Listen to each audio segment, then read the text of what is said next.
For the entertainment news, about 7,000 Blooms had fun run with P-pop idols Beanie during the first ever Beanie Run, which was part of Manila's celebration of their 435th foundation anniversary.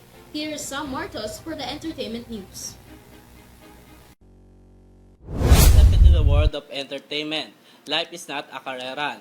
That's after Nation girl group Beanie led their first fun run yesterday on Rojas Boulevard.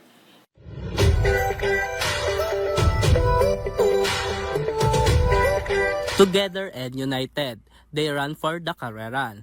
That was the joyful scene yesterday at the fun run conducted by the nation's girl group Beanie along Quirino Grandstand and Rojas Boulevard in Manila.